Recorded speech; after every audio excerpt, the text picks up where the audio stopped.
Bajo el sol abrasador del desierto de Arabia Saudita, la voz de un capellán resonó en todas las filas de los soldados con uniformes de camuflaje marrón. La muerte nunca es justa, dijo.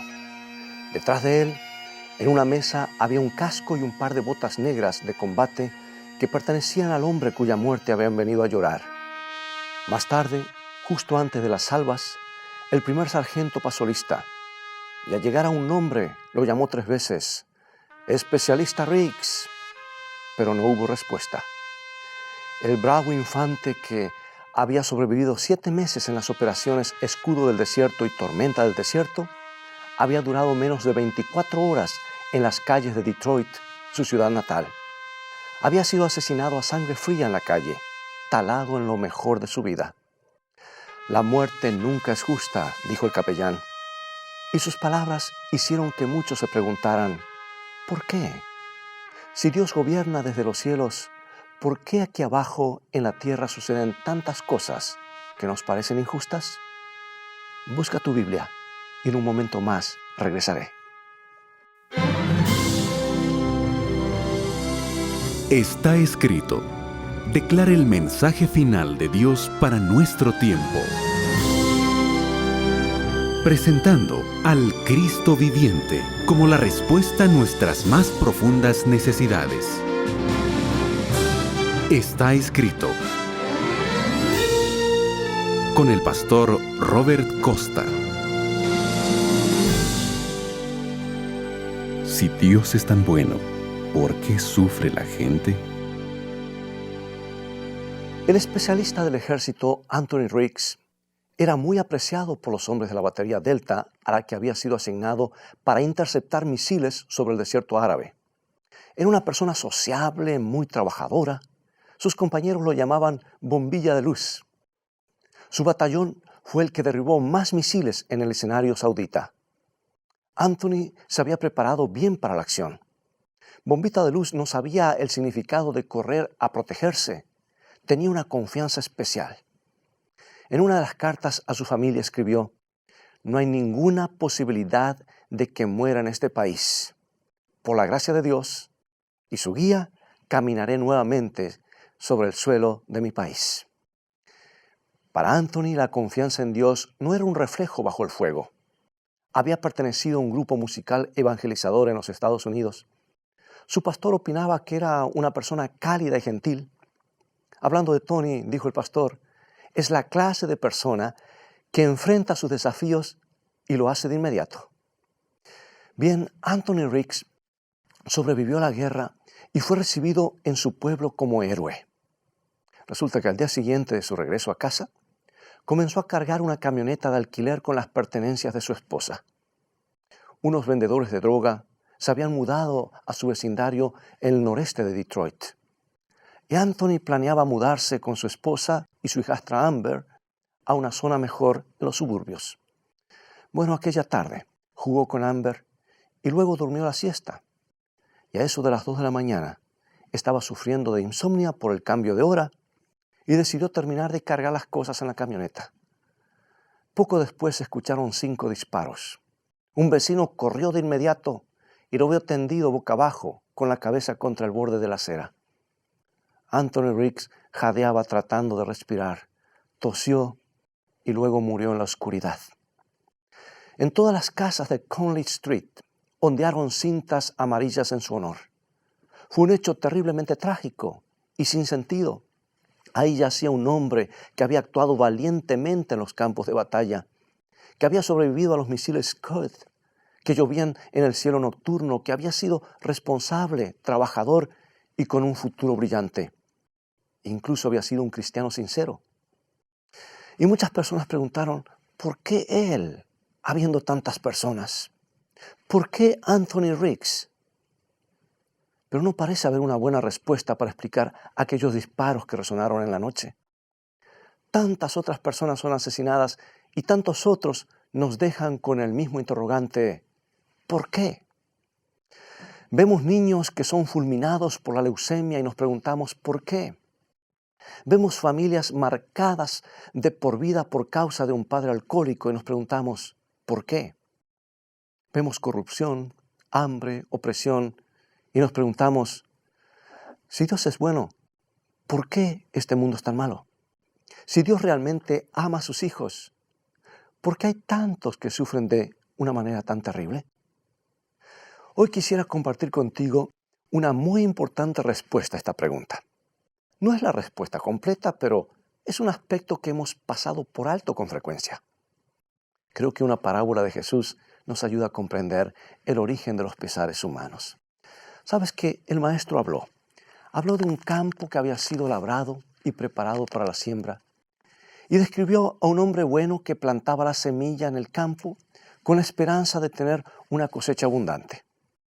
Pero poco después, un siervo descubrió que habían hierbas malas creciendo entre el trigo y formuló la pregunta que encontramos en San Mateo capítulo 13, versículo 27. Dice, Señor, ¿no sembraste buena semilla en tu campo? ¿De dónde tiene, pues, cizaña? Esa es la pregunta que todo ser humano enfrenta en algún momento de la vida. Si Dios es bueno, si ha hecho este mundo para felicidad de sus hijos, ¿por qué vemos tanta cizaña? En la parábola de Jesús, el amo respondió de manera muy sencilla. Le dijo, un enemigo ha hecho esto. ¿De dónde viene el sufrimiento? ¿De dónde viene la enfermedad, el dolor y la ansiedad?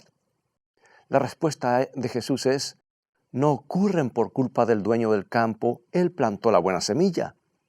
Él no sembró enfermedad, ni sufrimiento, ni muerte. Fue el enemigo de Dios, el enemigo del hombre quien vino por la noche y sembró sus semillas de destrucción. Bueno, la Biblia identifica. ¿Cuál es el problema?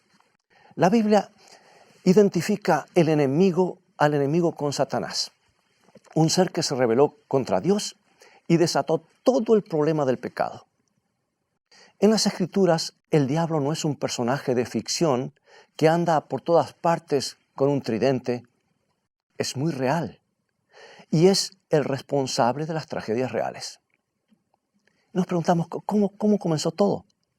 El profeta Ezequiel nos da una imagen de la caída de Satanás en su descripción de cierto rey arrogante.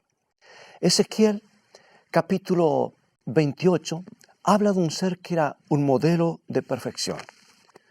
Habla de un ser que era lleno de sabiduría. Había sido puesto como querubín protector y caminaba entre las piedras encendidas del monte santo de Dios. Pero algo le sucedió a aquel poderoso ángel llamado o conocido como Lucifer. Ezequiel, capítulo 28, versículo 17, nos dice, se enalteció tu corazón a causa de tu hermosura, corrompiste tu sabiduría a causa de tu esplendor. El orgullo de Lucifer lo hizo dar un traspié en el cielo. ¿Por qué? ¿Era Dios responsable de algún defecto de su carácter? No. Ezequiel se refiere a este ángel diciendo, perfecto eras en todos tus caminos desde el día que fuiste creado. O sea que Dios creó a seres con la capacidad de elegir. Dios no quería que los seres angélicos le obedecieran porque se vieran obligados a hacerlo. No quería robots que caminaban por todas partes con la cabeza erecta y los hombros hacia atrás, dirigidos por un centro de control cósmico. Dios quería ser adorado libremente por corazones capaces de amar, por mentes que apreciaran su carácter. Pero aquí está la clave. Si las personas realmente tienen la posibilidad de elegir, entonces deben tener la posibilidad de hacer malas elecciones. Pueden decidir no amar a Dios. Y eso es, mis amigos, justamente lo que hizo Lucifer. Satisfizo su orgullo, comenzó a envidiar el poder de Dios e instigó a la rebelión. El profeta Isaías nos cuenta los trágicos resultados. Y en Isaías capítulo 14, versículos 12 al 14, nos dice lo siguiente la Escritura. ¿Cómo caíste del cielo, oh lucero, hijo de la mañana? Cortado fuiste por tierra. Tú que decías en tu corazón, subiré al cielo, en lo alto, junto a las estrellas de Dios, levantaré mi trono y seré semejante al Altísimo. Lucifer fue echado del cielo porque quedó atrapado en el yo y yo. No estaba conforme con el papel privilegiado que se le había otorgado en las cortes celestiales. Quería usurpar el lugar del Todopoderoso. Lucifer hizo elecciones erróneas. Tenía la libertad para hacerlo. Dios no es responsable por el pecado de la misma manera en que no es responsable de las borracheras por el hecho de haber creado las uvas. Sin embargo, esto nos conduce a otra pregunta. Si Dios es amor, y si Él sabía que Satanás iba a acarrearle tantas miserias al universo, ¿por qué no lo destruyó desde el principio? Bien, el hecho es que Dios podría haber destruido a Lucifer en el mismo momento en que había comenzado a tener pensamientos de envidia. Podría haber detenido la rebelión en el arranque. Pero piensa por un momento el mensaje que hubieran recibido todos los demás ángeles. Una ilustración del gobierno puede ayudarnos a entender. Por ejemplo, imagina que el presidente de tu país está sentado en su oficina gubernamental y ha sido atacado por un poderoso miembro de su gabinete. Esta persona lo acusa de ser injusto, arbitrario y dictatorial. Sostiene que el presidente no tiene para nada presente los intereses de los ciudadanos, sino que usa su oficina para sus propias ambiciones egoístas. Ahora, si los cargos son falsos, ¿cómo debería responder el presidente? ¿Qué pasaría si convoca a un escuadrón antiterrorista para perseguir al consejero? ¿Le ayudaría a limpiar su nombre? ¿Y si le ordena a la Guardia Nacional que cercara al hombre en su casa? ¿Solucionaría el problema de esa manera? O sea, ¿entiendes mi argumento, verdad? Cuando Satanás lanzó su arrogante desafío, lo que estaba en juego era la reputación y la credibilidad de Dios. El interrogante que se levantó era, ¿es Dios verdaderamente justo? ¿Son sus métodos los mejores? La erradicación de la oposición no hubiese dado respuesta a ese desafío. Por ello, Dios eligió un curso más sabio. Permitiría que el pecado existiera en el universo durante algún tiempo. Y cuando hubiera demostrado plenamente que la rebelión contra Dios no produce felicidad, sino enfermedad y desastre, cuando todo el universo pudiera ver que el camino de Dios trae alegría y el camino de Satanás provoca la muerte, entonces, y solo entonces, Dios destruiría a Satanás. Y así fue que se le permitió a Lucifer que llevara adelante su plan alternativo. Pero esto nos conduce a otra pregunta. ¿Cómo se involucró el planeta Tierra en todo esto? ¿Fue creado para que fuera el basurero de Satanás?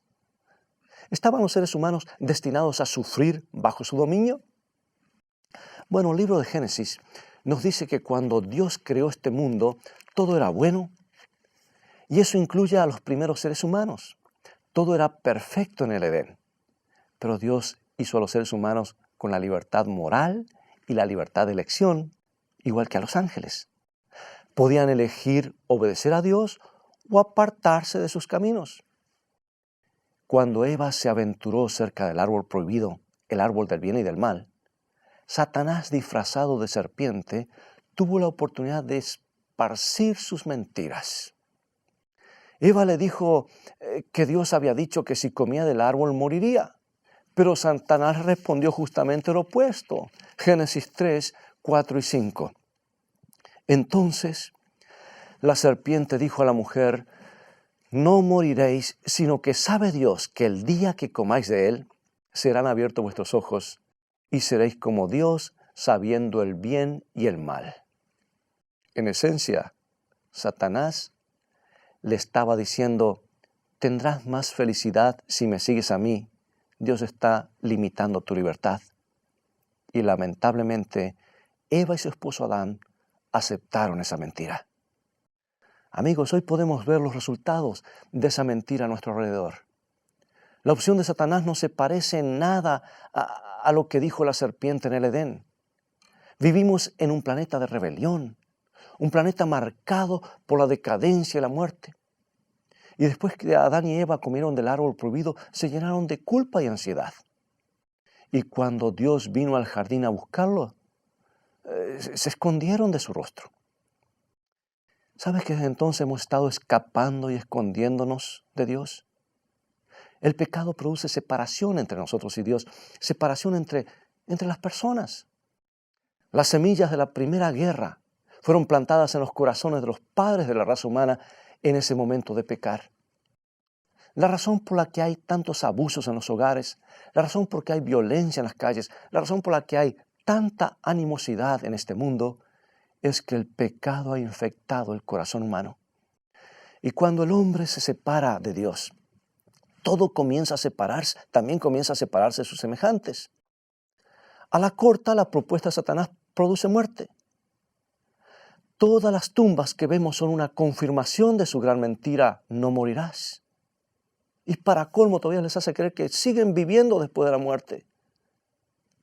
Amigos, el pecado produce la muerte física, emocional y espiritual. Parece que estamos atrapados. Pero Dios no nos abandonó a nuestra suerte por causa de la rebelión de la raza humana. Desde el mismo principio, cuando el pecado entró en nuestro mundo, Él tenía un plan y nos mostró cuál sería la salida.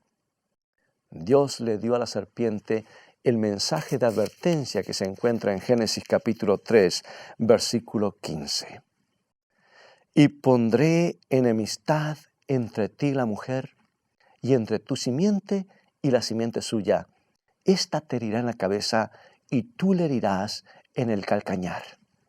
O sea que esta promesa significa que no seguiremos siendo víctimas de la serpiente. No seguiremos siendo víctimas de Satanás. Dios pondrá enemistad entre nosotros y el maligno. Podemos escapar de su dominio. ¿Y cómo sucedería esto? Sucedería por medio de la simiente de la mujer, el prometido Jesucristo. Él vendría a herir la cabeza de la serpiente en la cruz. Él destruiría el poder opresor de Satanás. Si alguna vez te preguntaste por qué Dios no hace algo para solucionar la enfermedad y el pecado y los dolores de nuestro mundo, la respuesta es que Él ha hecho mucho.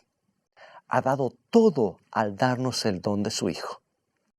Jesús puede darnos la capacidad de vivir triunfantes, aún en un mundo dominado por el pecado. Déjame darte un maravilloso ejemplo de cómo sucede esto. Hoy comenzamos con la tragedia de Anthony Riggs. Y me gustaría terminar con el triunfo de Juan. También estuvo en una guerra. Fue piloto en Vietnam.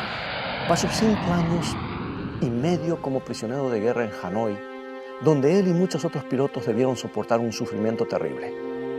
Pero hubo un día que ese hombre recuerda claramente cuando salieron de su situación de abuso y de aislamiento, y fue la víspera de Navidad de 1971. Resulta que pocos días antes, Juan había tenido una Biblia por algunos momentos. Copió frenéticamente todos los versículos que pudo de la historia del nacimiento de Jesús antes que el guardia se aproximara y le quitara el libro. Llegada esa noche especial, los hombres decidieron tener su propio servicio navideño. Comenzaron con la cena del Señor y cantaron villancicos navideños. Juan leyó porciones del Evangelio de Lucas entre himno e himno. Los hombres estaban nerviosos. Recordaron el tiempo, casi un año atrás, cuando los guardias habían irrumpido en su servicio religioso secreto y habían comenzado a golpear a los 3 hombres que oraban. Los arrastraron hasta un confinamiento solitario. A los demás los encerraron en celdas de 1 metro por 1,50 m durante 11 meses. Pero los prisioneros querían cantar aquel día a pesar de todo. Y comenzaron: venid, fieles todos, venid, adoremos. Cantaban en un débil susurro, sin quitar la vista de los barrotes de las ventanas. Acurrucados bajo una bombilla eléctrica, parecían una congregación lastimera.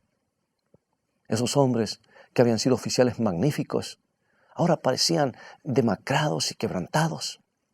Estaban temblando en el húmedo aire nocturno. Muchos padecían fiebre. Otros caminaban encorvados a causa de las torturas. Otros cojeaban con muletas improvisadas. Pero continuaron cantando. Cantaban: venid, venid a Belén, venid a contemplarlo al Rey de los ángeles. Y a medida que se desarrollaba el servicio, los prisioneros cobraron valor. Sus voces se elevaron más alto hasta que llenaron la celda con "Se oye un canto en alta esfera y en los cielos, gloria a Dios". Algunos estaban demasiado enfermos y no podían pararse, pero otros los ayudaron a subir a la plataforma y colocaron mantas sobre sus hombros temblorosos. Todos querían unirse en los cánticos que los hacían sentir gozosos y triunfantes, y cuando llegaron a Noche de Paz, las lágrimas rodaron por sus rostros barbudos. Juan escribió esto. Dice: de pronto estábamos a 2000 años de distancia en medio de una villa llamada Belén. Y en la guerra, y ni la guerra, ni la tortura, ni la cárcel pudieron apagar la esperanza que había nacido en aquella pacífica noche, tanto tiempo atrás. Y cuando los prisioneros en aquella celda en el norte de Vietnam cantaron con todo el alma la estrofa final: noche de eterno fulgor, noche de eterno fulgor, se dieron cuenta de que se había operado una transformación. Juan lo dijo de esta manera. Él escribió en sus memorias: habíamos olvidado nuestras heridas, nuestra hambre, nuestro dolor. Elevamos nuestras oraciones de gratitud por el Cristo niño, por nuestras familias y hogares. Y tuvimos el sentimiento absolutamente agradable de que habíamos sido librados de nuestras cargas. En un lugar destinado a convertir a los hombres en animales, nos aferramos los unos a los otros y nos contagiamos de valor. ¿Qué palabras de ánimo podemos compartir en este mundo donde abundan las hierbas malas? Podemos elevar un cántico de victoria. Podemos elevar un cántico desafiante contra el enemigo que ha hecho todo esto.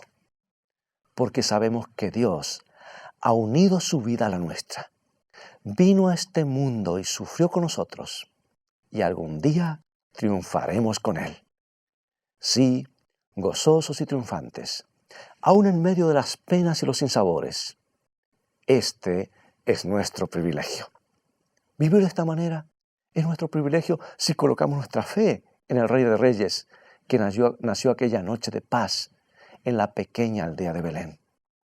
Se acerca el día de victoria, amigos. No lo dudes. En este mundo todavía hay injusticias, pero podemos confiar en un Dios justo.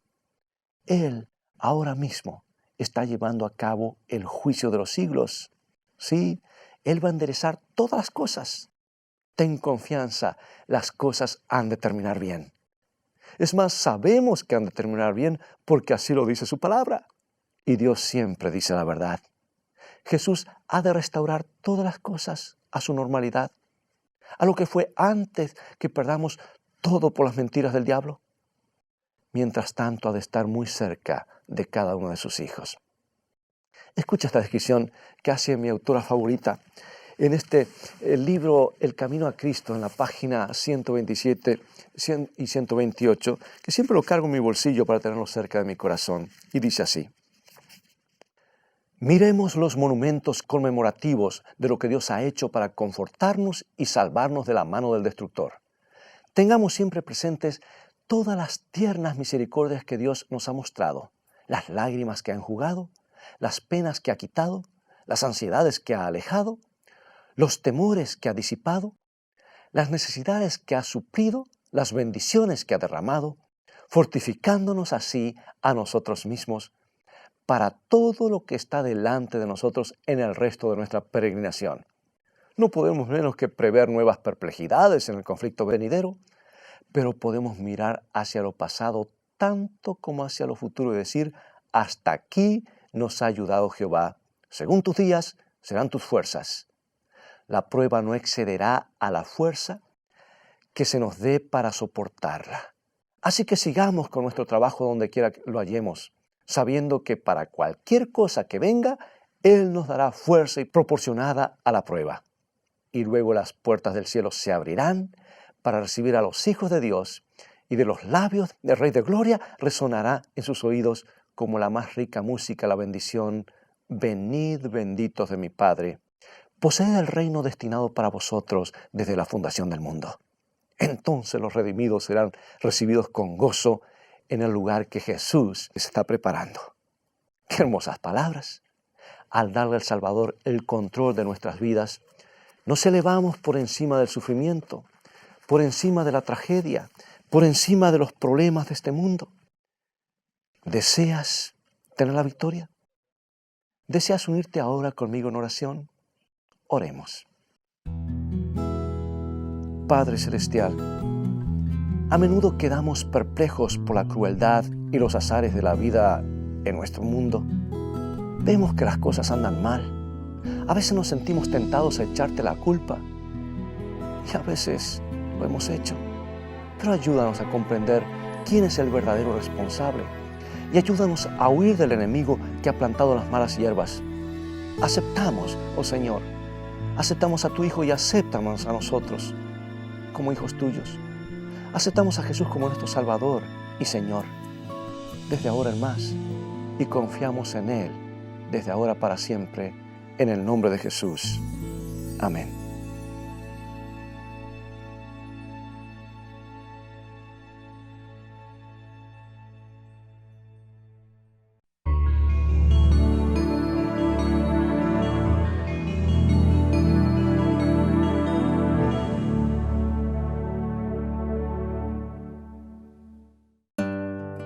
Visítanos en nuestro sitio de internet estaescrito.tv, donde obtendrás una variedad de materiales, libros y estudios bíblicos que te ayudarán en tu caminar diario con Dios. Podrás bajarlos gratuitamente por internet.